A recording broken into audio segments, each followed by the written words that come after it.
He was a postdoctoral research scholar at universities of Uppsala, Sweden, Heidelberg, Germany, and Zurich, an author of more than 15 books. He regularly conducts courses and seminars and gives presentations and talks on Zoroastrian religion, spirituality, Iranian languages, and history. His students span the age group from 5 to 80 years. He's a regular columnist in the Jame Jamshed Weekly and also contributes to other community papers and magazines. We thank him immensely for his time today. I'm sure that at the end of it, we will be all more enlightened and with valuable religious knowledge from Dr. Karanjia. Sit back and enjoy the talk. I now hand over to Dr. Karanjia.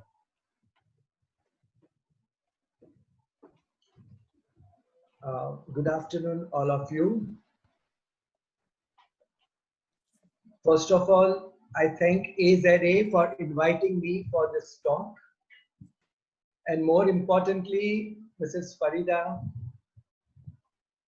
Irani for starting the whole thing.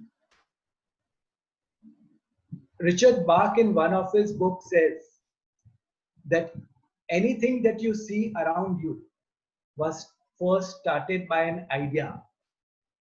And that first idea of this talk was mooted by Mrs. Farida, and I'm grateful to her for that. And now today we see the fruition of that. So good afternoon, all you ladies and gentlemen. We will have a PowerPoint presentation followed by a question and answer session.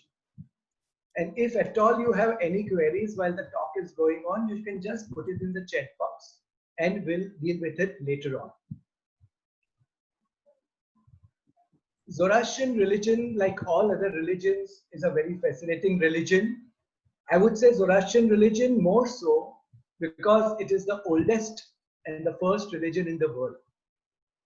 And to understand anything, we realize that we have to see anything as a whole and not as bits and pieces, and then it starts making sense. So today's topic about Mukta, its importance and its significance, is something which we will start, but before that we will see a brief introduction. The very word religion means bringing together matter and spirit. The Zoroastrian word for religion is deen. Deen means to see within, to look within for things which are unseen. And that is very rightly so, because what we know is a very small, minuscule percentage of what is there to be known, what is unseen. Zoroastrian religion and all other religions say that there is a spiritual and material component to life. In the spiritual component, if we look within ourselves, we have that ubiquitous soul in every religion. The soul, which is the center part, which is even called the spirit. If you look outside, even in our outside world, there are divine beings. There is a spiritual world.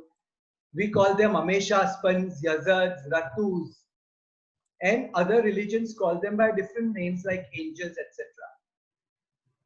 So, Zoroastrian religion especially tells us that we have to know and understand the unseen components, especially the unseen components which are within us, and also those that are without us.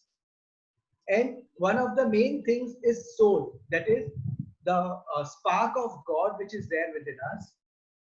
And all religions believe that when human beings are living, that soul is hopefully active, and after a person passes away, that soul goes back to another world, another dimension. But human beings are told to be in touch with that other dimension also.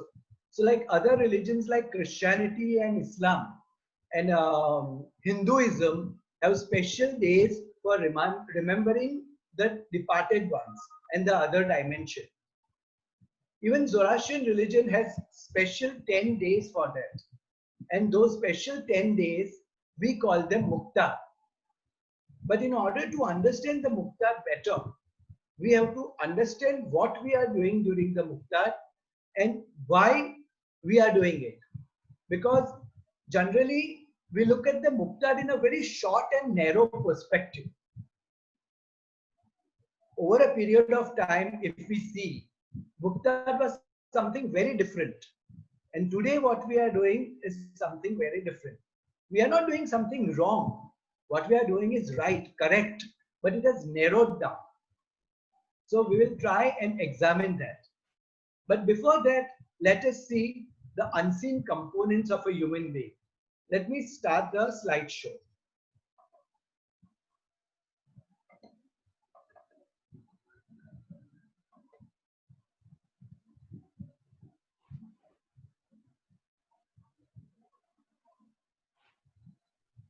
According to Zoroastrian religion, a human being is made up of 9 constituents, 3 of which are physical, which are destroyed after our death. 3 of them are semi-spiritual, which do not get destroyed immediately, which take a longer time to get destroyed. Not actually destroyed, but merge in the elements. Today we are just going to talk about the last 3 constituents, which are called the spiritual constituents. Among the spiritual constituents, we have one which is Fravashi, and a loose translation of Fravashi is a guardian spirit or guardian angel. Second is Ravan, or the soul, which is the decision maker. All that you do, all the decisions that you make are done through the Ravan. And third is called the Bodh, or the consciousness. This consciousness encompasses the physical, the conscious, the subconscious, and the superconscious elements of the mind. So the Bodh is consciousness in all its aspects. And we are just using a small part of it while we are consciously interacting. Now today we are going to talk a lot about Fravashi and Ravan. And so let us talk about these 2 components. Fravashi and Ravan are always talked about together. In a way, you can understand them in a simple layman's term. If you go to see, you can think of Fravashi as the elder brother and Ravan as the younger brother. Ravan is also referred to as the soul. So the Fravashi is the elder brother who is always good, who is not contaminated, who is not defiled, who is always good and pure. And Ravan is the younger brother who the Fravashi has been asked to guide. But the younger brother, as usually happens, does not always listen to the elder brother. He may listen to his other friends. And who are these other friends? They are his mind, which may act according to its own selfish desires, and his desires and wishes, and all his other friends. So a soul may not listen to Fravashi. And so at the end of the life, when the time comes for our life to depart, the soul is judged. The Fravashi is not judged, because Fravashi is all pure and it does not involve itself into the workings of the soul. But the Fravashi, but the soul is judged, and it either goes to heaven or hell or the central station, which is called the purgatory. But the Fravashi does not leave the soul over there alone. The Fravashi keeps on guiding the soul even after the death, till the soul reaches Garothman, that is the highest heaven. And then the Fravashi goes on its own, and the soul goes into the house of God, where it had originally come from. So that is why the Fravashi is more important in our religion than the soul. And all the prayers that we do, like the Satum, the Afargan, the Baj, etc., are to first invoke the Fravashi, because it will be the Fravashi that will get the soul into the world. Now Fravashi exactly, now we have seen only one part of Fravashi as the guardian angel of the soul. But actually, the concept of Fravashi is much broader in Zoroastrian religion. Apart from the Fravashi of us human beings, all of us have an individual Fravashi, our own guardian spirit. But apart from that, the whole creation has their own Fravashi. And if you go to the creation story, we will come to know that God, that is Ahura Mazda, when he first created the creation, the very first thing he created was the Fravashi. Then he created the spiritual creations, the Ameshaspans, the Yazas, the souls. Then he created the material creations, the sky, the earth, the waters, the metals, the animals, the human beings. And all of these have their own Fravashis. So now you know that Fravashi is a very wide concept, not just us human beings, but all creations have their Fravashi to guide all the creations. Now, our religion had got this idea of gratitude. It is one of the best virtues in any religion for any human being. And for us, this 10 days were especially crafted. The last 10 days of the year were especially crafted to say a big thank you to the Ashoparovars or the Fravashis or the Fravahars. Because according to the Forwarding Yash, which is dedicated to the Fravashis, each and every function is in the universe, like the sprouting of a seed into a tree, the moving of the planets in the orbits, the growing of a fetus in the womb of a mother. All these phenomena are looked after by the Ashoparovars. So in a way, the Ashoparovars have a big role to perform. And that's why we need to thank them and also remember our own individual Ashoruvans and Ashoparovars of our dear departed ones. So in a way, the days of Farvadegan have a twofold purpose. The first purpose is to thank the Ashoparovars and the Fravashis. And the second purpose is to remember the soul of the dear departed ones. So what actually happens during the days of the Muktad? During the days of the Muktad, the Fravashi and the soul come into this world for the 10 days. Now, whenever we remember the souls of our dear departed ones or their Fravashis, they come to us for help. The Fravashi comes to us in the form of a bird, flying in the form of a bird. And that's why it's always usually depicted with wings. But like just consider that aaj koino rojgar chhe, means somebody dear departed ones, death anniversary is there. You pray to that person, you pray to the soul, and there and then the soul and the Fravashi, because you have remembered them, they come down to this material existence from their spiritual existence. But during the 10 days of the Muktad, you don't even need to invite them. They come on their own. In a way, you can say that these are the 10 days of holidays for them, where from the work which they are given in the spiritual or material worlds, they are free. They are free to enjoy the company of the people they love, that is, their family and friends. And that's why the original idea of Muktad was to have some sort of a welcome for the Ashoruvans and the Ashoparovars in the house. So if you go to see about a century back or even less than that, Muktads were done in the house. Priests used to come and pray in the house. And some of the rituals, even the householders would be able to perform. So it was like how you see today during the days of Ganpati festival or the Christmas festival, where the whole house is transformed. It has a different look altogether. For our Hindu and Christian brethren.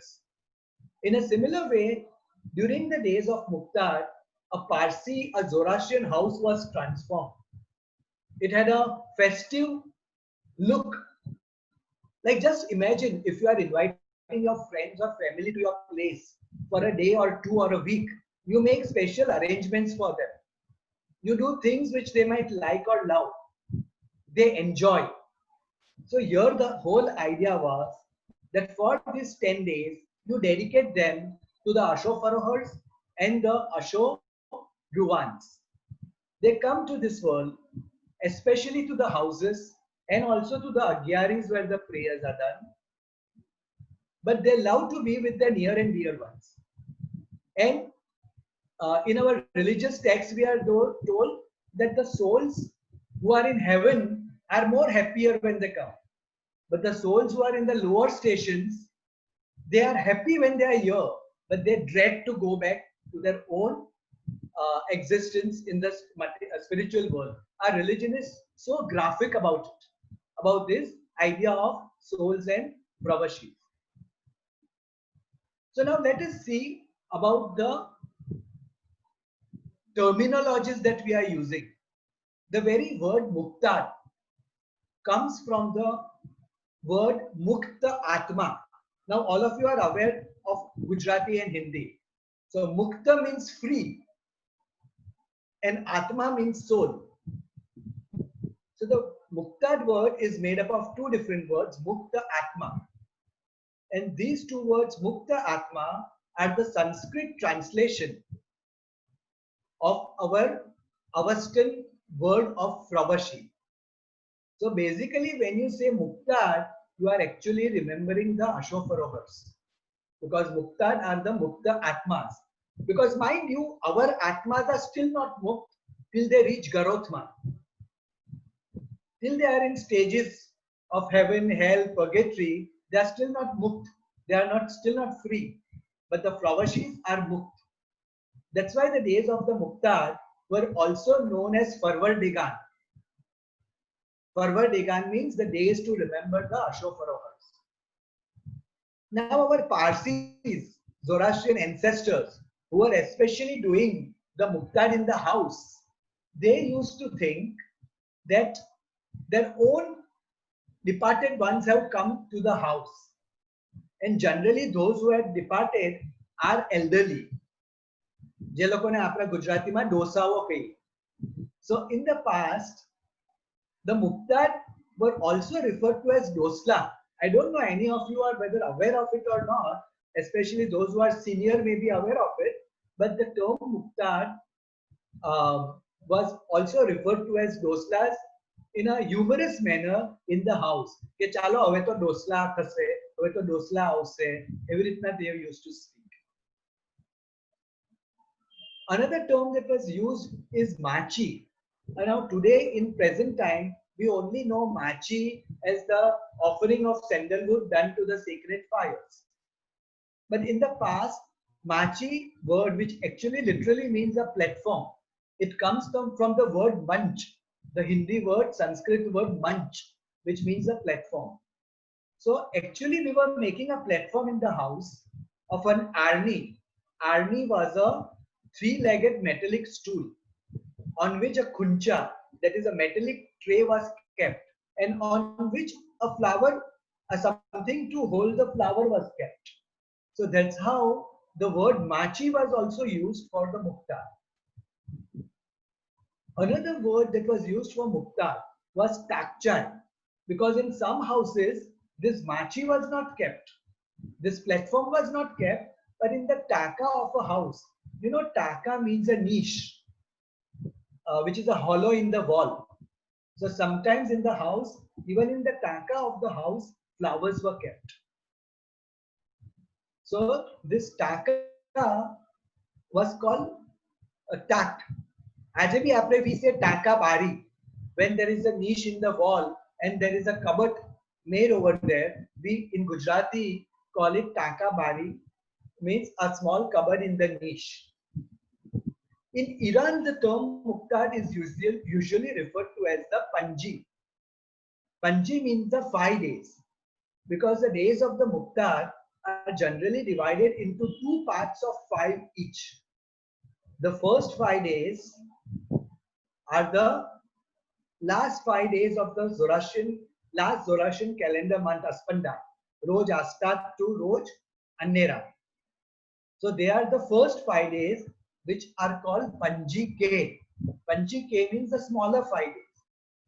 And then the other 5 days, which are the days of the 5 Gathas, they were called the Panji Me, or the bigger 5 days, because they are supposed to be the more important days among the 10 days. So hence in Iran the term Panji, or even by our Iranian brethren over here, they use the term Panji for Mukta. So these are the different words that we use for Mukta. In fact, in our religious books, 6 duties are highlighted for a Zoroastrian. And among those 6 duties, one of the duty is to celebrate the days of the Farvardigan. Celebrate the days of the Farvardigan means to remember the Ashoparovars in our own way, not necessarily to have muktats done in the Aghyari. That is not at all the idea of our Zoroastrian religious books. The idea of the religious books was that to celebrate the 10 days, to remember the Ashoparovars, to thank them, and that not only means the souls and the followers of our old dear departed ones. Anybody and everybody who have helped the world have to be remembered and thanked during these days. And that's why it was considered as a religious duty in our Zoroastrian text. Now, another important thing, these days were supposed to be days of collective celebration, not of individual. Ke tu taru kar, maru karu. Char bhaiyo hoy. If there are 2 brothers or 4 brothers, one brother will say, I will do my muktat for my mother father. The other brother will say, I will do muktat for my brother father. That idea is not appreciated by the Ashurvans and Ashoparovars. The days of Farvardigan are the days of collective celebration, where all the family used to come together and chip in. Some used to chip in with their labor, with their efforts, with their help. Some used to chip in with providing things, buying things.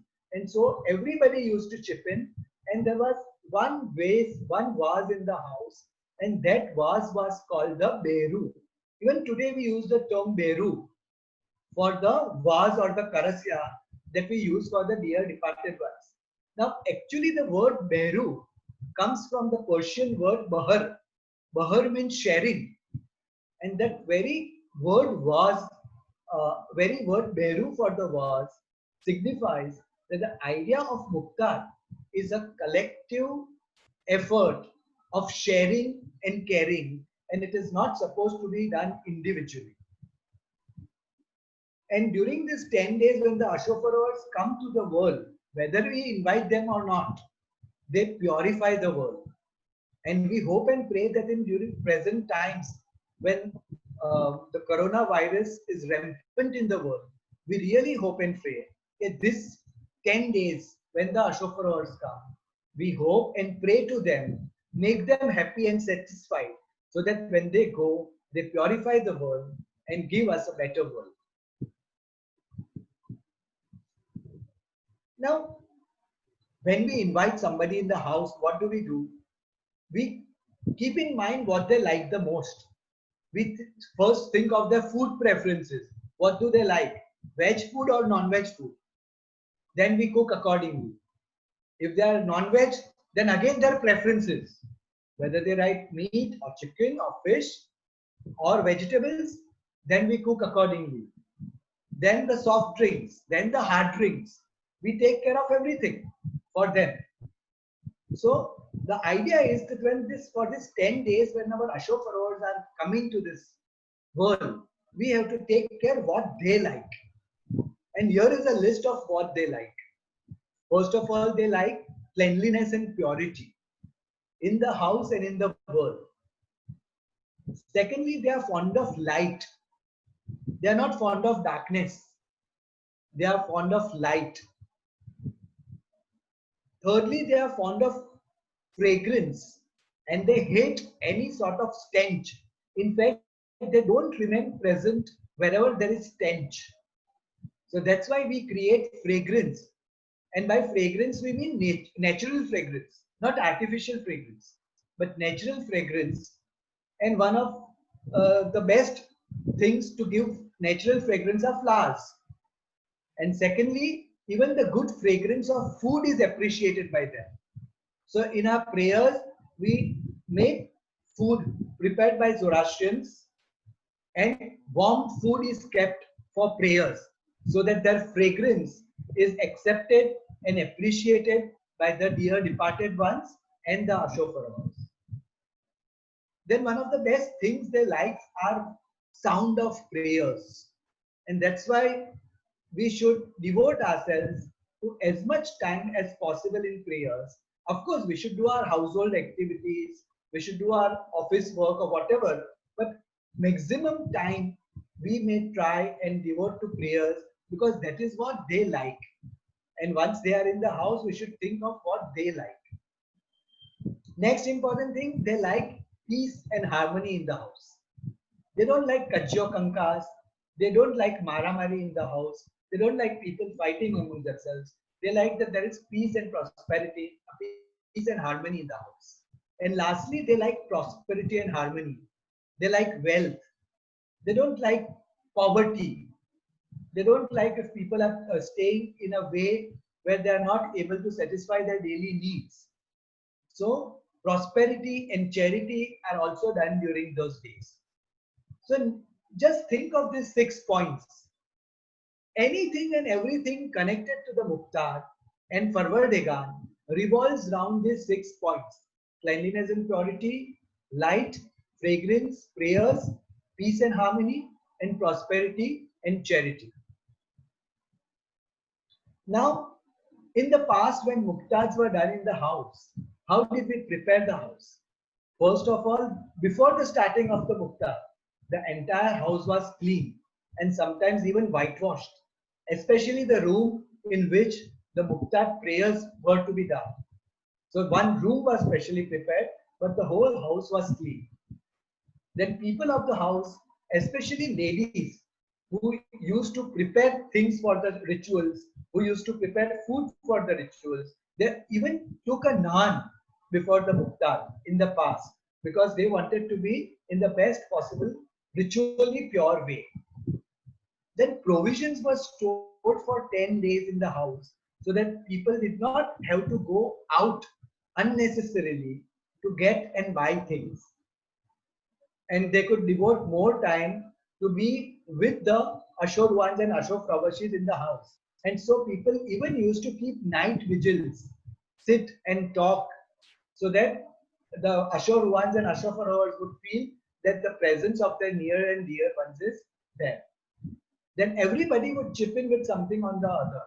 Some would bring sugar, somebody would bring flour, somebody would bring oil, somebody would bring sandalwood and fuel. And so, like that, everybody would chip in with something or the other. And the two most important things during Muktar are water and flowers.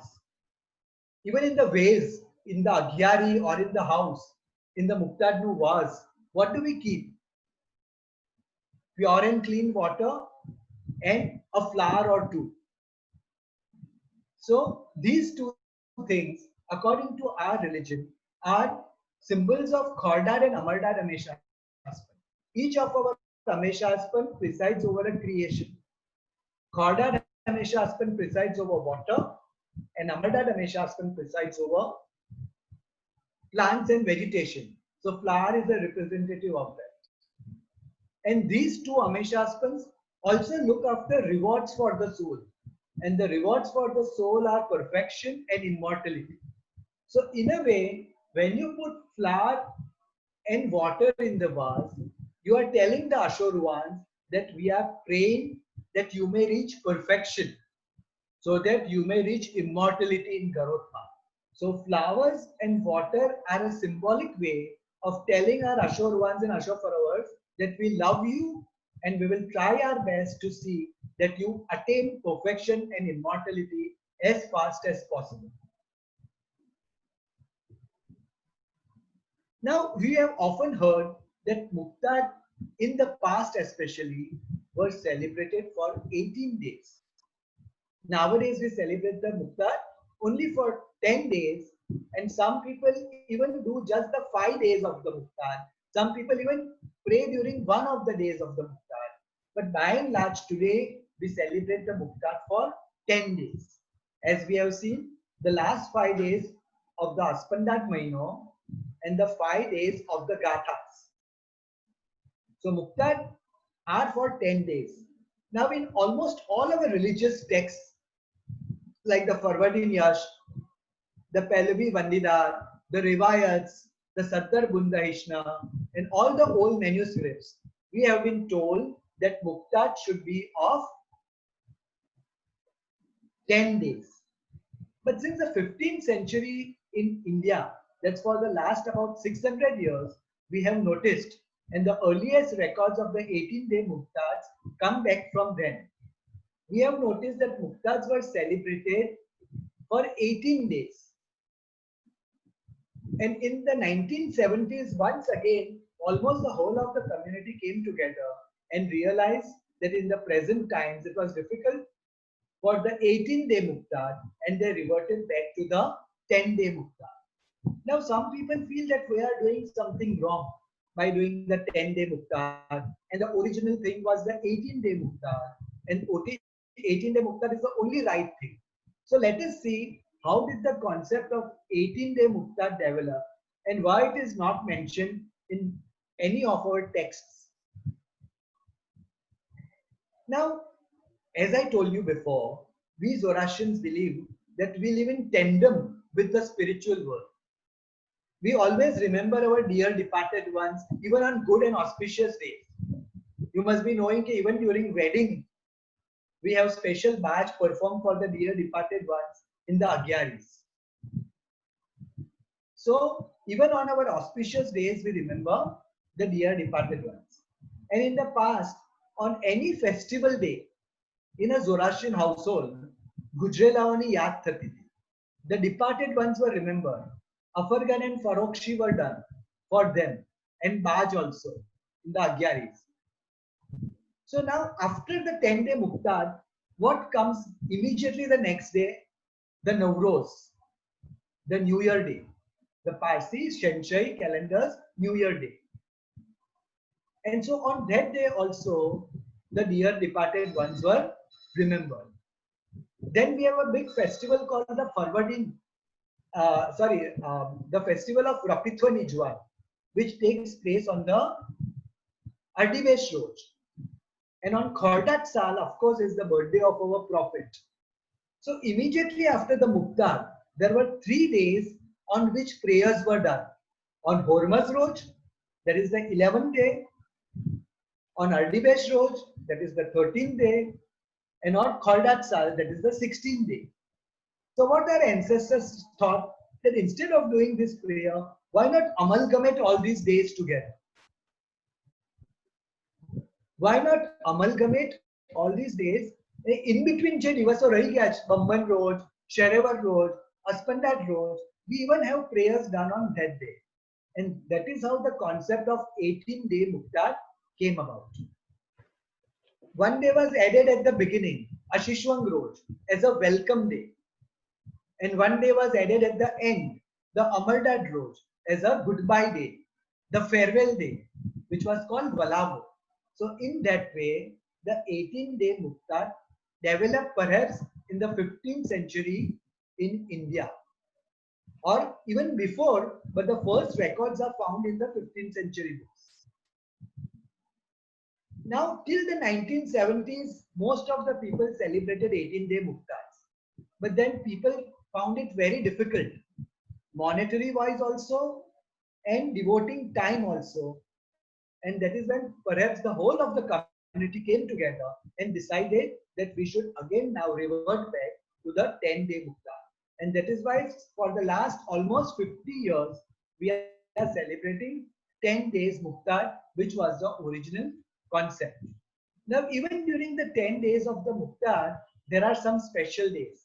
Like the 4th day of the Muktar, the Marespan Roj, is a big festival in the Zoroastrian calendar.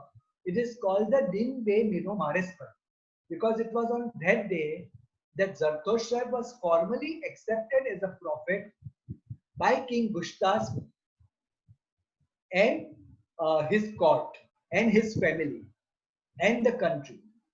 So that is why we celebrate the fourth day of the Muktar, Marispan Roj, as the day of Din Be Mino Marispan. Then of course the last day of the Muktar is called the Pateti, the Vaishtoish Gatha, the 10th day. And Pateti means the day of repentance, the day of saying sorry for any of the mistakes that we may have committed, knowingly or unknowingly, throughout the year. That is the day to say sorry.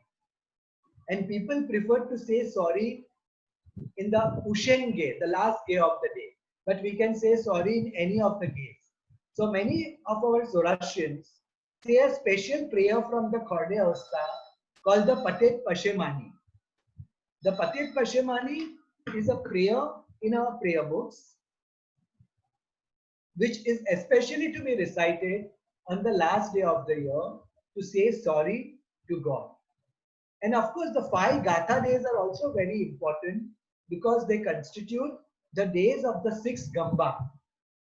In our religion, there are 6 Gambas, or days to celebrate nature and seasons. They are strewn throughout the year. There are periods of 5 days each. There are 6 such periods. And the last of such periods comes on the days of the 5 Gathas. So the 5 Gatha days are also called the days of the Hamas Patmedyan Gamba. So whole of the Muktar days are in fact very auspicious, but these days are especially special. Now there are some customs during the Muktar, and these customs are connected to those 6 things. Do you remember the 6 things which we discussed about, which the Ashofarors like?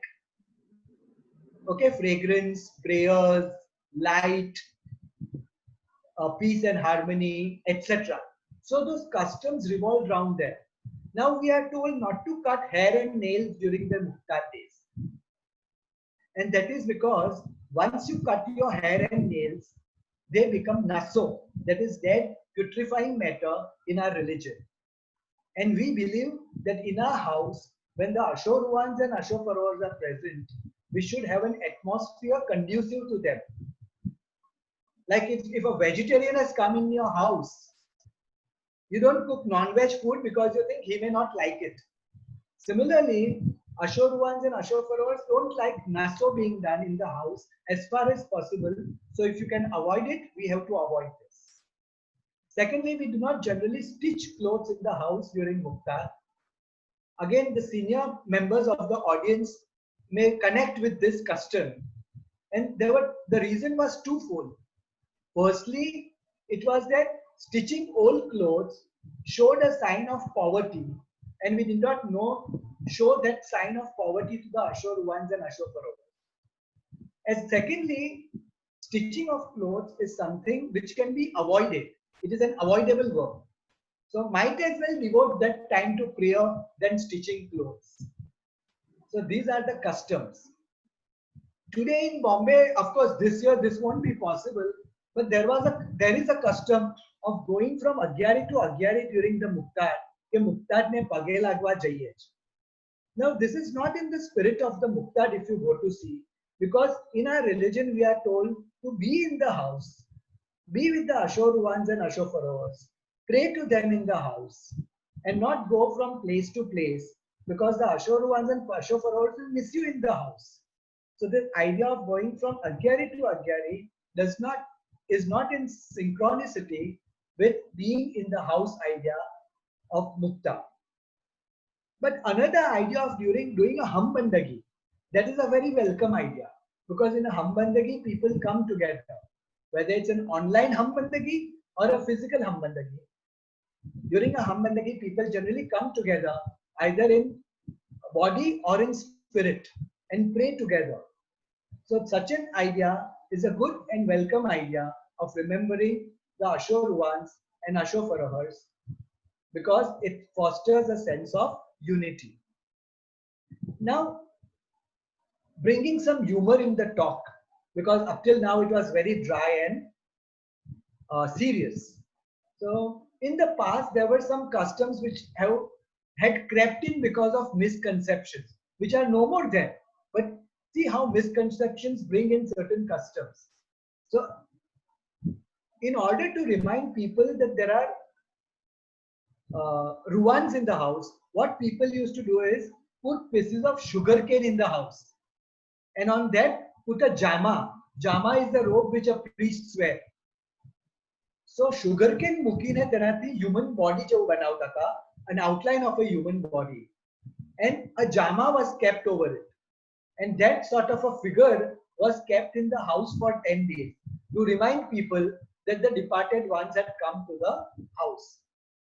But the social reformers said that no, you have to think about them in spirit, and you don't have to keep such things to remind yourselves. Just giving flowers and water is enough. And so this custom was discontinued. Another custom was there કે જ્યારે ઘેરમાં મુક્તાત કરતા હતા ત્યારે after 10 days the ladies of the house used to go from room to room with a broom. ઝાડુ લઈને આખા ઘેરમાં જતા હતા to check if any Ashurvans is left out, because there was a misconception કે અગર જો કોઈ એક જણ બી રહી ગયું ને જો એ લોકો નહીં જશે 10 દિવસ પછી, so they may take somebody from the house to go with them to keep them company. So there may be a death in the house. So they would move around in the house with a broom, jaru laine gol gol farta tha, to drive away all the Ashurvans, make sure that nobody stayed back. એ લોકોને થતું હતું કે કદાચ એ લોકોને ગમી ગયું હોય પોતાના ઘરમાં તો એ લોકો રહી જશે. They won't go. And so that custom, but that has also been thankfully discontinued now. And another custom was to put bhatyu. This is still done in some of the agyaris, that some dry food was kept in the satung which was sprayed in the last day Hushain-Gie. So like fried chicken, fried chips, fried vegetables, and dry rice were kept in the satung with the idea that when the Ashurvans and Ashurparas go back to the spiritual day, to the spiritual world, they'll need something to eat. So this was their snack box: dried chicken, fried chicken, potato chips, fried vegetables. Of course, afterwards the family members always used to attend the muktad, especially the Ushen Genu Satung, because they wanted to take back home the fried chicken and the potato chips. So of course the Ashurvans and Ashurparas don't eat it, but they enjoy the fragrance of it, and the family members then can enjoy the stuff. But this is not done in all the agyaris now, but still in some of the agyaris we do the bhatyu in the last day of the mukta. Now, most important part of our talk is prayers during the mukta. Now there are some prayers which the priest do during the mukta. In the olden times, an ijashni was done. Nowadays, because of some problems and lack of priests, the ijashnis are not done. But otherwise, the Bajdarna is done, the Afargan is done, the Gambar celebration is done, the Farokshi is done. Of course, nowadays in Anjuman, there is only one Farokshi is done. Individual Farokshis are not done, by and large in most agyaris. And a Satum is done. So these are the prayers done by the priests in the agyari, or priest in the house if they come to pray in the house. But there are some rituals called the outer rituals: the Afargan, the Farokshi, and the Satu.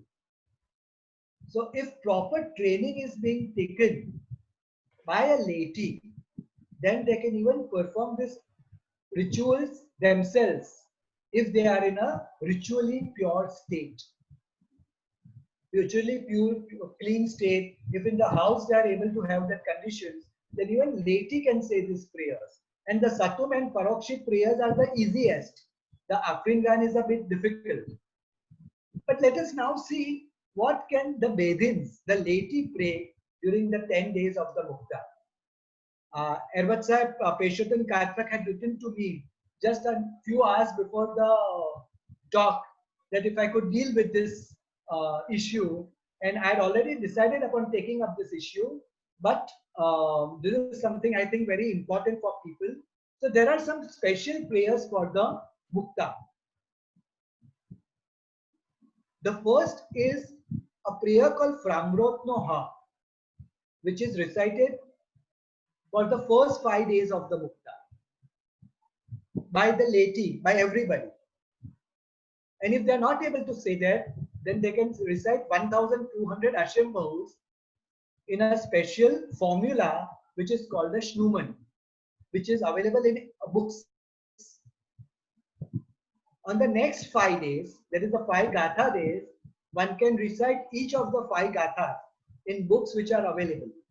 But if they are not able to recite the 5 Gathas, then 1200 Yathavairyos can be specially recited in a special formula of the Gathas. Then something which everybody can do is a very short prayer called Muktatma Namaskar. It is a short 3-line prayer which even a child can do, a 10-year-old can do. So that prayer is very welcome if it is done each of the day of the Mukta, perhaps as many times as possible. Then of course Satumno Kardo is there in all the Khorde Avasthas. That also can be recited. And if you put some food offering while saying the Satumno Kardo, either food or just plain water or milk or even a fruit, and pray the Satumno Kardo, then it becomes a ritual. It becomes a kriya. And if you just say the Satumno Kardo without any offering, it becomes a prayer. So that also anybody can do. And then there is a special bantar called Lakhinu Bantar. Lakhinu Bantar means saying 570 Yathavairyos, 210 Asham Bahus, and 120 Yengya together in a special formula for the 10 days of the Mukta. So these are the different things which our ancestors used to pray during the days of the Mukta. Now, we can consider celebrating Mukta in a very small way in a house, which is not very difficult. First of all, before the Mukta, we can have our houses clean. Of course, we clean our houses regularly, even on a daily basis. So that's not an issue. We have to select a room or a corner where ritual purity can be maintained and it can be kept ritually clean. Then a small metallic table or a glass table can be kept there if rituals are to be performed, on which a small glass or a karasya or a vase can be kept, in which water and flour can be kept. The water has to be changed daily in the morning after doing the kasti and taking a bath. The flour, if it is good, can be washed and reused. All the members of the house can do their kasti in that corner. And any small prayer that is possible, like small children can come and pray 12 Asham Bahus over there. That is not very difficult, because 12 Asham Bahus are the prayers to remember Ashoparohas, 8 Yathavairyos and 12 Asham Bahus. Elders can say Farvardin Yash, which is of course a very long prayer, but if they have time and they want to pray, then they can do it. Then they have to keep a diva in the house, in that corner. And if possible, light a small fire, even for an hour or two, and have embers over there. Put some loban over there. So in that way, it is a doable thing to create an atmosphere of Farvadigan or Mukta in the house. And as I said, each member of the house, young or old, can contribute with their prayers, either the kasti. Of course, we can do the kasti, then 12 Asham Bahus, Farvadin Yash, or any of the prayers that we had discussed over here, which a laity can pray during Mukta, like the Framrotha, the Gathas, the Muktadno Namaskar. All these prayers can be done in this corner. Now I know people have some questions about Mukta. Like, how long should the Mukta be done? Now, this answer for this question has changed from time to time. As I said, we have to remember our dear departed ones and the frawashies throughout our life. But if we talk of formally celebrating Muktar in the Nagyari, formally having prayers done during Muktar in the Nagyari, then at least 1 year is necessary and compulsory. 1 year prayers should be done in the Agyari. There is Afargan, Parokshi, Baj and Satu. If it is possible, then 5 years is the ideal period as of now. As of today's time, 5 years is the ideal period. If it is possible, you can have prayers done in the Agyari up till that time. Our religion doesn't give us any time limit. It is the practical issues that have to be considered over here now. So then you can continue to have the Muktar for 30 years or 40 years. If it is good with you and the Agyari and the Mohammed sides, you can have it for as many years as you want. But considering the present time and constraints, 5 years seems to be an optimum period. Then another question is asked, can Muktar be done at two places simultaneously? Now generally the Vaz or the Karasyo is the Ijaila thing, is a consecrated thing. And we have only one of it generally. So putting a Vaz or Karasyo is possible only in one place. But prayers can be had at as many places as possible. Prayers for the Muktar can be had as many places as possible. There is no bar to it. But Meru or Karasyo, because it is consecrated and Ijailo, and there is only one of it, so that has to be kept at one place only. And presently during the Corona times, people find it difficult to have Muktar in the Agyari. So they often ask the question that if Muktar is stopped for 1 year, can it be continued the following year? So yes, technically there is nothing to stop this. If the Agyari, Mohammed Sahib and Panthaki is okay with it from his point of view, if he is able to accommodate you after a year, then the religion, from the religious point of view, there is no bar to it if there is a break for 1 year in the celebration of the prayers of the Muktar. So now we come to the end of the talk. As I said, Muktar has special days which we should consider not as just as time to remember the dear departed ones. Of course, that is a good and very welcome thing because we owe a debt of gratitude to them. We owe a lot to them. Many things we know that they have done for us. But there are thousands of things that we don't know what they have done for us. So we owe them a huge debt of gratitude. And that should be repaid perhaps every day of our life. But this special 10 days, we should make it a point to pay that debt of gratitude to the Ashoruans also and to the broader concept of Ashofarohars also, because Ashofarohars are guardian angels of the whole universe.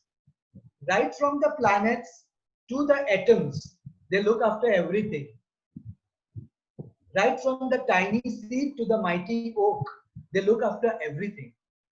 So we need to thank the Ashofarohars also, and that's why it is mounted on us to celebrate it in our own personal small way.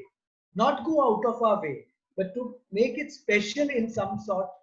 And then when the Ashofarohars go back, they bless us with abundance. They stop calamities in the country and the world. They give us health, inner strength, happiness, protection, prosperity. These are the blessings that no money can buy. And that's why we should try our best to earn these blessings by our own deeds and works, especially during these 10 days. And we are specifically told in our prayers that they should not return akshnuto. In Avastha, akshnuto means dissatisfied. So we should see to it that whatever we do, we don't dissatisfy them in any way. If we have the celebration of Muktar in our own house in a small way, then it will contribute towards bringing Parsi Panu in the house. An atmosphere of being a Parsi, some sukkar, some loban, a devo, some prayers, done on a regular basis for 10 days in a corner or room in the house will definitely bring in those blessings and those ethos in the house. It will inculcate an idea of the spiritual world, the world, divine beings, and the need to be together with this, which is a very essential and necessary teaching of religion. It will bring in love, hope, and gratitude for the souls and the Pravashis, and will most importantly receive the blessings of the souls and the Pravashis. So before ending, I'll just say a line of prayer, which is also a part of the Muktatma Namaskar. And remember the Ashur ones and Ashur Paravars before we end the talk.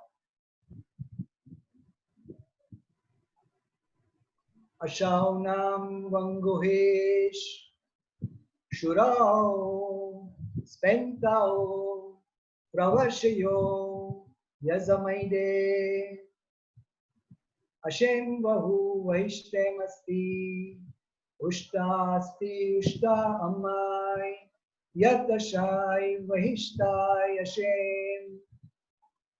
Thank you very much for your patience. Now we are open to interaction. Thank you, Dr. Karanjia.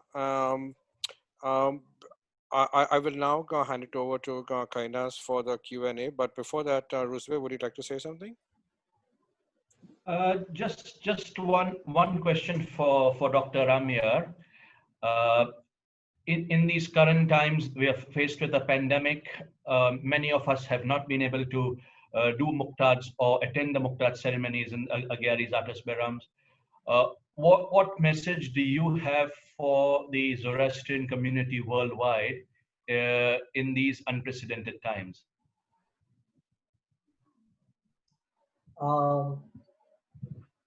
I see the adage, self-help is the best help.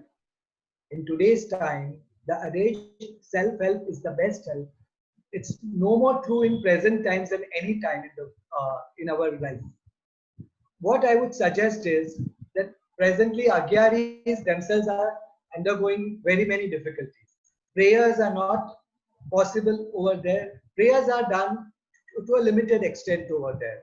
So at that time, we'll be even helping our priests and our community if we first of all start the celebration of Muktad in a small way in our own house. And secondly, among the priestly rituals, one ritual is the simplest and can be done very easily in the house, and that is the Satum prayer. Satum prayer can be done thrice a day or even once a day. It is preferable if it can be done in the morning, just before the afternoon, and around 4 o'clock. That is 3 times a day, but even once is more than enough. So everybody and anybody can do a Satum prayer in the house, and if they want to turn it into a ritual, then they can put a small offering, like a self-cooked chapati or self-cooked vegetable. Or even if that is not possible, they can put just pure water or milk or some fruit and pray over it. So you are doing a ritual in the house. There is nothing like it. Then if you take some training from your friendly neighborhood, Mohammed Sahib, then you can even, perhaps this time is too early perhaps, but for the next time, you can take some training and learn the Afringan and the Farokshi ritual, which is not so difficult. Farokshi is the simplest because it does not involve much ritual gestures. Farvardin Yash, Farokshi is nothing but Satumna Kardo and Farvardin Yash prayed one after another with simple modifications. So anybody, of course, can do the Farvardin Yash also. In the beginning, it may take 90 to 100 minutes, but we priests with fluency can pray it in 25-30 minutes. So with fluency, it can be done much early, but for a novice, it takes much longer because the words are difficult. They are real tongue twisters. So if you create an atmosphere in the house, that is the first step. If you can do small lay prayers in the house, that is the second step. And third is start doing some simple rituals in the house. And I think the Ashur ones and the Ashur Paravars will be the happiest and go the most satisfied. Thank you. Thank you, Doctor. Thank you very much. I now hand over to Kainas. Okay, thank you very much. So we've received a few questions on the group chat, and if you do have a question, I do request that you use the group chat so we can attend to all of them. The first question was from Nawaz, and she'd like to understand the concept of Ravan, that isn't Ravan you, what you really are. So Dr. Karanjia, can you please elaborate on that? Yeah. Just a change of a letter or a diacritical mark makes a lot of a difference. We call it Ravan. Ravan, not Ravan. Ravan was the foe of Ram in Ramayana. Our thing is Ravan. Ravan, the word Ravan comes from the Avestan word Urvan. Urvan comes from the root var. Var means to choose. Means the soul is the one who chooses to whether to be good or not. And in that it is aided by the mind. Now the mind is how you condition it to be. A person can have a good mind or a bad mind. And the soul can receive good advice or bad advice. So in that way, a soul takes a decision according to the guidance of the mind, and then it may do something right or wrong. So what was your original question, Kainas?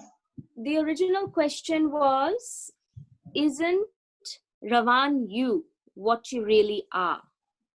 That is all. Yeah, you means the individual. Soul. Yes, I believe that's how I'm interpreting it. Yeah. So yeah, Ravan is the, see, as I said, a human being is made up of 3 spiritual constituents. Each one is as important as the other. But the Ravan is you taking decisions all your life. It is the corruptible part of you. It can take you to heaven or hell. So yeah, in a way, Ravan is what they call Atma or soul. Atma, soul, the chooser. So yes, in a way, when you, even after your death, your soul is your soul. It is not exchangeable. So, and your physical body is also your body in different dimensions. So yes, the soul is you. You can identify a person with the soul. Because unlike the Hindu religion, where the idea is that the Ravan or the soul in the end merges with the Brahman, merges with the cosmos. We Zoroastrians don't believe like that. We believe that a soul is an individual entity right from the beginning in the spiritual world. It has come in the material world for some experiences. After undergoing those experiences, it may evolve or get corrupted, which again can be corrected after death when the soul is judged and goes to heaven or hell. But finally, even after that, all the souls will finally reach a place called Garothman, that is the house of songs, where Auramazda himself stays and the Ameshaspan and Yazad stays. And then infinitely, the individual soul will continue to survive in Garothman. So you can remember the soul infinitely. Like today, in prayers, Mohammed Sahib, remember the soul of Jamshed Patsha and Faridun Patsha and Yazizat Sheriar and Adarbad Marispan and Ardavira, Mohammed Ardavira, who lived thousands and thousands of years ago. It is because their individual souls are resting in Garothman based. And even after this physical world will fold itself down, Garothman will continue to exist. So your soul, you are immortal. As an individual, it will stay on forever and ever. Okay? Yeah. So, Thank you. Yeah. Sorry to intervene, Kainas and Dr. Karanjia, but just a quick one. In case some of you all do not know how to use the chat function, it's on the bottom right-hand corner. So you just need to, click on the chat and select to everyone, and just go on typing. Sorry about the Kainas. Thank you. No problem, no problem. So, Doctor, it's actually leading on to the second question that we've received. You've partly, I think, answered it, but this is from Nozer, and he's asking, for how many years should we keep invoking the Fravashis and the Ravans? If they are at peace in Garothman, why do we keep calling them? Kainas, there is a difference between the word calling and remembering. Okay. As I said at the outset, the Ravans and the Paros, especially during the Farvardigan, come on their own. We are not calling them. Secondly, say departed ones has passed away 40 years back, 50 years back. And today we remember them. Our Ashoruvans, souls, love being remembered. આપણે ભણવામાં એક word જે phrase બોલીએ, there is either yad bad. Either yad bad means here we remember them. We are not calling them. We are just remembering them in a pleasant manner. Okay, the remembrance has to be in a pleasant manner, not crying, not mourning, but in a very pleasant manner. And then they are happy over there. And secondly, we should remember that they are spirits. For them, space doesn't matter. They don't have to take an airplane and travel for 24 hours to reach from one corner to another. They can do it in split second wherever they are remembered. So, in a way, remembering the Ashoruvans, that's why even today we remember Homaji on Homajini Baj. We remember Dastuji Sahib, Kukadaru Sahib on his Baj. They are not being disturbed. In fact, they are happy that so many people are remembering me. So, remembering the souls of your dear departed ones throughout your life is in fact a religious duty to remember them pleasantly and to do good things in their memory, and if possible, do self prayers or have prayers done for them, because prayer is also in a way a charity for the universe. Prayers bring about positive vibes in the universe. So prayer is a form of charity only, or any other form of charity can be done to people who deserve. The important thing is, to deserving people you can give food, you can give knowledge, you can give cash, hard cash, whatever. But important thing is, you need to remember the souls, including our own Jartos Sahibs or all our Pacha Pelwans. They feel happy on being remembered in a pleasant manner, and you are not calling them. We are not doing a planchette or something and calling them and asking them questions. Hey, where is my key? I have forgotten my key. Can you help figure out or help me where my key is? No, that is not allowed. You just can't call them, summon them, and ask questions to them. That is not part of our religion. But remembering them in a pleasant manner, they'll come by themselves and come, be happy, bless you, and return. And there is nothing better than that. That's wonderful. Thank you.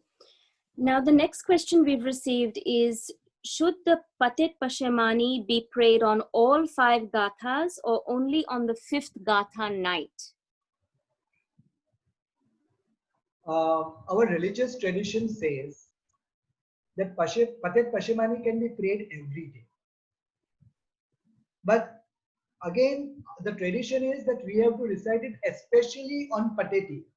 The last day of the year is also called Pateti because that is our day to do Patet. That is the day to repent.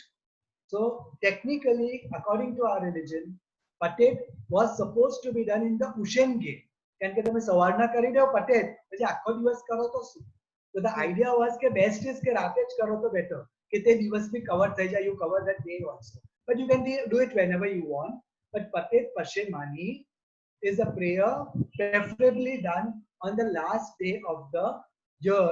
And if you have time, you can do Satumno Kardo for all the 10 days of the Muhtar. That is, of course, for the dear departed ones. And for your own repentance, you can say the patet only on the last day. That much time you can devote to something else. Instead of praying patet pashemani on all the days, you devote that time to some other prayers which are more pertinent to the time. Thank you. Does it answer? Yes, thank you. Thank you for that. Now, the next question we have is, does Satum no Kardo for each parent need to be done separately? No, there is, I'm not repeating the question because I hope everybody is listening to the questions. The Satum no Kardo can be said only once for the whole family. In fact, all rituals can be done that way. One for the whole family. And the one who has passed away the last, that name should be taken first. And in that order, you can take the names. So there is no need to do 5 Satumna Kardas for 5 family members. We have to do just one Satumna Kardo. And the one who has passed away the last, that name should be first and in that order. Okay. And there's another question about Satumna Kardo that I see, that can that ritually be done in the night? In the night, that's right. The answer is in the prayer itself. If you read the prayer of Satumna Kardo, there are 5 options available over there. That if you are praying in Havan Ge, you pray this. If you are praying in Rapitwan Ge, if you are praying in Ushen Ge. So yes, it can be done at any time of the day or night. And when you are doing it during the 5 days of the Gathas, there is a minor modification to the Satumna Kardo prayer, which is given in the book itself in footnotes. So when you are doing the Satumna Kardo during the 5 Gatha days, just be mindful of the footnote, because the minor modification in the prayers has been given in the footnote of the Satumna Kardo. Okay. Thank you for that. Now, I have another question. According to our Jhiram, what are the flowers we can offer during Muktad days? Okay. Now, So just for people like me, I'm not actually sure what Jhiram is. If you'd like to just explain that for us. yes. In our religion, there are some groups who have their philosophies, which they say is a Zoroastrian philosophy, but for which they can't trace the source to the original Avestan texts which are existing. One of such groups is the Ilmeshnu group, which has certain philosophies which are not directly found in the existing Avesta or Pelvi texts. One such philosophy is the Jiramni philosophy. The Jiramni philosophy is purely an Ilmeshnu philosophy, which says that all the souls who come to this earth are divided into 5 groups. Okay. Now, I personally do not subscribe to this philosophy whole and whole. And you better ask this question to somebody who subscribes to this philosophy and who follows this philosophy. But according to me, there is no this thing about Jiram and flowers in our existing literature. But some flowers are preferable, like the rose and the lily are the preferable flowers to be kept in the prayers. But there is no division as such about Jiram and flowers as far as I know. Okay. Okay, Jiram is the division of the souls. According to Ilmeshum, they believe that certain level of souls will go to Hindu religion, some will go to Christian religion, some will go to Zoroastrian religion. So their philosophy is quite different from the mainstream philosophy. I'm not saying right or wrong, mind you. Oh. I'm not passing any judgment over here. I'm saying it is their philosophy. Of course. No, that's wonderful. Thank you. Now the next question, Doctor, we have is, are Muktads done in Iran, and is it similar to ours? Ours, I'm assuming, obviously, Parsis from India / Pakistan. Yeah, we Parsi Zoroastrians are divided into three calendar groups: the Kadmis, the Shenshais, and the Faslis. We all may be aware of that. The Mukta that are coming, those are coming are the Shenshai Muktas. Most of the Iranis follow the Kadmi calendar. And so most of the Iranis may have celebrated that Mukta last month, in the month of July, because the Kadmi calendar is exactly 1 month ahead of the Shenshai calendar, and they celebrated their Muqtad at that time. And since in Iran most people follow the Kadmi calendar, they have already celebrated that Muqtad. And by and large, in Iran, the prayers are quite different from what they are in India. So the basic concept is the same over there, remembering the dear departed ones, the Ashur ones, and the Ashofarohars. Flowers are kept, water is kept, but there the focus is more on cooked food in the house. And they are generally, depending on either they are done for the last 5 days only, the gathas, or some do it for 10 days also. So more or less the basic concept is the same. There are some minor differences. And in Iran, the Muqtad have already been celebrated. Those who are Faslis, they have celebrated their Muqtad during the month of March. Because the Faslis, those who follow the Fasli calendar, their Muqtad come during the month of March. Okay. Thank you. The next question I have is from a gentleman who says, if he has the Muqtad prayers recited by a mobed on his iPhone, can he play it during Muqtad? So kind of a recording.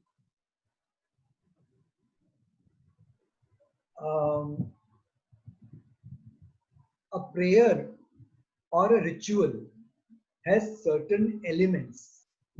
And one of the most important element in a prayer or a ritual is the human being. So when a machine does a prayer, you can use it as a last resort to have some peace of mind in the house, but it can never substitute a prayer or a ritual. On the contrary, you yourself can say 12 Hashem vows, and that itself will be better than your iPhone saying the Apargan or Parokshi.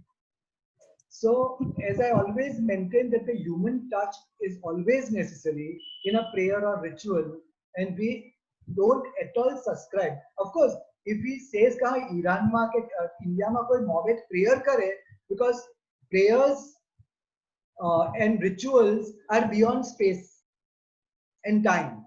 So, if you ask a priest in India or Mumbai to do prayers, that is well and good, and there's nothing like it. And if you can get some satisfaction by watching him over there. But if you say that if I keep a recorded prayer at that time instead of an actual prayer, then that substitute is not accepted. A human element for prayer is very necessary. A human element for ritual is very necessary. So, Doctor, just to ask, is that because of the vibrational energy that the prayer is generating at the time it is being prayed? I don't have the exact scientific data, but even when a machine plays a prayer, some vibration may be coming out because sound is there. And wherever there is sound, there may be vibrations. So it is much more than that. The involvement of a human is that of the mind. When you are praying, when you are performing a ritual, your mind is involved, and it is the mind that conveys it. So vibration, of course, plays a big part in prayers. But then, as we know, we can have prayers in different ways also. We have prayers without vibrations also. So that without vocalization. We have some prayers which we say without vocalization. So there the vibration component doesn't come. So we cannot exactly say that it's only because of the vibrations that this thing is there, that human beings should be there. It is an involvement, an emotional involvement which the machine can't give, a mental involvement, a spiritual involvement which only a human being can give. True. Doctor, another question is, do we believe in reincarnation, and will the soul come back to earth?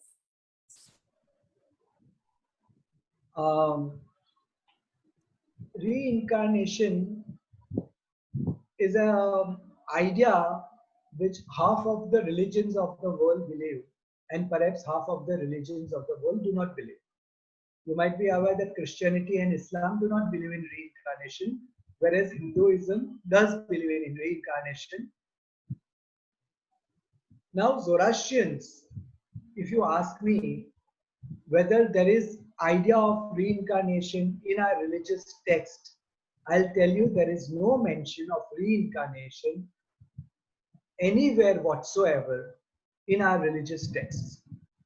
But as I mentioned, that there are some groups like the Ilmeshnum group, the Pandol group, then there was Theosophists in our religion. So these groups had an idea from other sources, and they do believe in reincarnation. So presently in Zoroastrian religion, people are quite confused in a way whether there is reincarnation or not. But as far as, if possible, we can take up this matter in greater detail sometimes in future. But what I believe and what the mainstream Zoroastrian religion believes is that the concept of reincarnation is not there in Zoroastrian religion.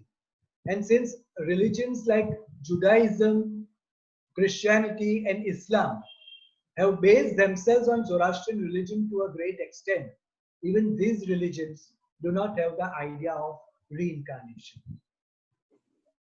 In fact, we, Zoroastrianism and these religions believe that the soul has got a linear trajectory, means it goes in a line. Whereas Hinduism, Jainism, Buddhism, they have a circular trajectory. So our Zoroastrian trajectory is linear. And it comes, it stays in this world, again it has a chance to evolve in heaven or hell, and then finally it goes into Garotma. So that is what I believe, and that is what mainstream Zoroastrianism believe. But if you ask somebody else, and if they give a different answer, then you are the best person to come to the conclusion on this issue. Thank you. Thank you. So another question is, if prayers are being conducted in the Agyari and due to COVID restrictions, family members cannot attend, is that okay? Or is it necessary for at least one family member to attend? And can you please advise? We were always in favor of family members attending prayers.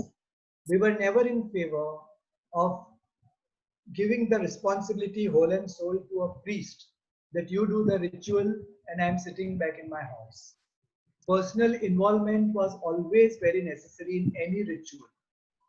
But presently we are not in normal times. We are facing difficulties in almost every corner of the world. And considering that present times, some Agyaris have taken this stand not to allow people to attend the rituals. Of course, from a religious point of view, it would have been better if the family member would have been present. But all I can say is they are taking due care for the priests and for the workers in the Agyari, and of course for the people who would visit. So I'm not saying they are right or wrong. They have taken a decision what they think is best. But I can at least suggest that you can mentally and emotionally and spiritually be present for the ritual. So you can at least ask the Agyaris where they don't allow people to be present to tell us at what time the prayer of certain family will be done. Say like 10 or 9 or 11 or 8. And at that time you can mentally, emotionally, spiritually tune yourself to the prayers and be present, if not physically, than mentally, emotionally, and spiritually. Because in the present times, we have got to make do with things. We have been given certain restrictions by the government and by doctors and by people who know more and care for us. And that's why we have to follow those instructions. So as I said, ideally, it would be ideal to be present for the rituals. The present times and present circumstances dictate something else, and we should follow those dictats. Thank you. Doctor, just going back, I guess to the previous question, I've just received another question. Just to reiterate the message, does the soul then not return in physical form if they wish to? So I think it's touching again on perhaps reincarnation, but is there a short answer for that, Doctor? Yeah, very brief answer. Though this thing is very difficult to explain in one sentence, but let me say that only if the soul is not able to pass its judgment and is not able to be released by its desires or deeds for some reason, it may be forced to stay back, and then it may take on some other soul. It's not so easy to understand this, but like different religions have different concepts about this. But according to our religion, the soul do come, but there's no necessity to take a physical form. Some other religions also believe that the souls come in the form of animals also, or insects also, or reptiles also, which is called transmigration of souls. So there are different ideas about this concept. If we get an opportunity, we will explore this issue if there is interest in greater depth and detail, because there are very many ifs and buts in this. But according to me, for a Zoroastrian, it is if all his prayers and rituals are done properly for the first 4 days at least, I don't think that soul will ever come in physical form again. Understood. Thank you. Doctor, how do you make a vase Ijalia? Ijailu, yeah. Ijailu Ijailu is a religious term for consecration. Okay. Consecrating something by performing a ritual over it. In our religious parlance, we call it Ijailu. Ijwanu, we call it Ijwanu. The process is called Ijwanu, and the final product is called Ijailu. Now it's a very simple thing. It is done by Mohammed Sahibs in an Agyari. There is a prayer called the Baj Dharnu. Now, on the 10th day or the 30th day after a person passes away, we celebrate the Dasmu or the Masiso. On that day, generally the priest of the fire temple would ask the family members to give a metallic vase or karasyo, that is a jar sort of a thing, metallic jar, to the Agyari. Then the priest, while doing the Baj of Arda Framash, that's a special Baj which the priest performs in the fire temple, he places that thing. And when that thing is prayed over, then after the prayer, after the ritual, after the Baj, that karasyo or vase becomes Ijailu or becomes consecrated. And then only that consecrated vase or karasyo is used for the mukta. So generally, hence, it is done only once. And that's why we have only one beru or vase for a departed one. So wherever a Baj Dharnu is performed after death, the vase or karasyo is automatically consecrated over there. That's wonderful. Just 1 minute, I've lost the last question. Okay, and I think this will be enough for one last question. How do I pray Lakhinu Bhantar, and what is the Kushnuman formula? Thank you. Okay, whoever has asked this person, you can write to me on my email and I'll send it to you, because it's difficult to tell you and you write it down.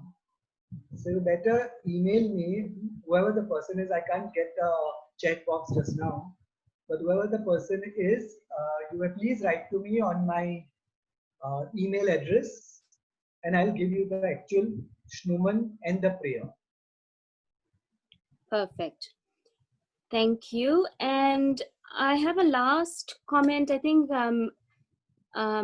Peshotan uncle would like to say something. Peshotan uncle, are you there? I've just unmuted you. Yep, thank you, Kainas. No problem. Ramya, it's good to see you again digitally. Yeah, same here. Welcome to Sydney digitally. Hope to see you here sometime in flesh after the COVID. I just wanted to say a very big thank you on behalf of all our Morbids, especially, but I'm sure on behalf of everybody present here. We've all learned a great deal today. Thank you. Thank you, Peshotan uncle, for being with us. Thank you. That's wonderful. And Rusbe, do you have anything to add before I conclude today? No, just a big thank you to Dr. Ramya Karanjia. It was a very good session and a very good turnout indeed. We had about 75 to 80 participants today. And I think if this kind of turnout continues, we will definitely have many more such sessions in the months to come. So yes, and if anybody who's present here today has any feedback or would like to ask a question to Dr. Ramya Karanjia, they're more than welcome to send an email. I'll be circulating his email address very soon. And he has sort of agreed to sort of respond to any questions that you may have. Thank you. Thank you everybody so much for attending today. And thank you all of you for being so patient, and thank you Farida and Dan for all your contribution, and you all, Rusbe, Kainas, Chirag. and Chirag. Thank you very much. That's wonderful. So Yes. just to conclude, yes, a very sincere thank you to you, Dr. Karanjia, for such an insightful, informative, and above all, I feel a very enlightening presentation. And I'm sure that many of us have learned something new today about the ancient wisdom of our Zoroastrian religion and have received a greater understanding of the Holy Muqtad periods. And to the AZA community, as Rusbe has said, the committee would love your feedback on today's presentation. Moving forward, we would like to organize more events like this so that each and every one of us has the opportunity to learn, to grow, and above all, to share in the wisdom of the Zoroastrian faith. And so again, Dr. Karanjia, I wanted to thank you on behalf of the committee, on behalf of our members. And it has been an absolute pleasure to be a part of this talk and presentation today. So thank you. Yes, Dan Panaba.